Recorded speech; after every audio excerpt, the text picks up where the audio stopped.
Hello and welcome to the Brian Ropar Show. Today's topic of concern is the dangers to autistic people who get negative feedback on social media.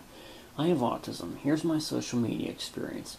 Before it existed, I made friends with people online through email. Mainly, I emailed people who worked at plastic chair factories. Plastic chairs are my autism special area of interest. And over time, I made friends with people. Then came Facebook. One by one, I made friends with all my friends from the chair companies. Full confidence and on a mental high, I then tried to make a friend online that I had never talked to in person. I thought this person looked like a really decent person. I would make a great friend because looking at their profile, I saw things I had in common. Plus, my friend told me she was her husband's cousin.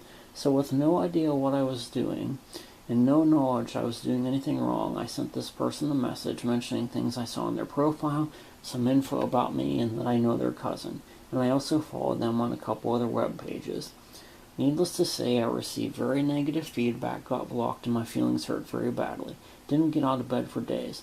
And the fact that this person was a third cousin who had no idea who I was talking about didn't help either.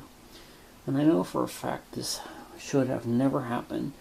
And this person, if I talked to them right, without following them like that, would have said, "Sure, no problem, I'll be your friend." What makes this worse is my autism makes me relive every negative thing that happened to me in my life as if it happened a second ago. Several times a day since it happened a couple years ago, I relived every detail of it as if it happened a second ago. To be honest, I'm still reliving issues with making friends that happened 25 years ago, and they are only fixed when the issue is solved and they are my friend. There is nothing else on earth that fixes it, and every time I hear from them, I hear, "Sorry, I had no idea what you're going through. I would have gladly been your friend." People don't realize autistic people may be asocial, but they do like to have friends to talk to now and then. They don't care who you are or what you look like. If they take a liking to you, you've got a good friend for life who'd help you out in any way possible. And they are most likely counting on your friendship to help them cope with depression, anxiety, and worry. My autism is very mild.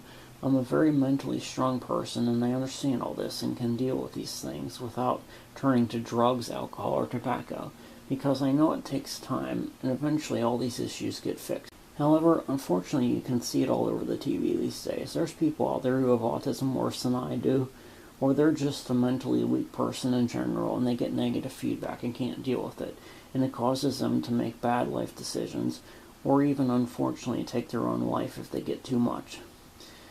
I'll tell you, you just have to be patient and understanding and realize not everyone's a bad person, and they may be counting on your friendship as a coping mechanism, and that if someone talks to you who has autism, you can't treat it like a normal situation, because saying the wrong things and sending them off can really hurt that person, especially if they are using your friendship as a coping mechanism for depression, anxiety, and worry. Another issue you may never realize is people like me who have autism have been bullied and bothered by people in our lives more than you can ever imagine, even though we may not show it. I've been stalked all my life by bullies. These guys even followed me when I moved. They bought the house right across the way from me. I can't go outside without them breathing down my neck and watching every move I make. Luckily, I have a basement that's got a bike and running track, mini golf course, tennis court, climbing wall, and spur climbing pole, 50-foot bow and BB gun range, a rideable model train, and a workshop full of tools and supplies. Well, I'm about out of time. There's our topic of concern for today. Well, thanks for watching. Please subscribe and stay safe out there.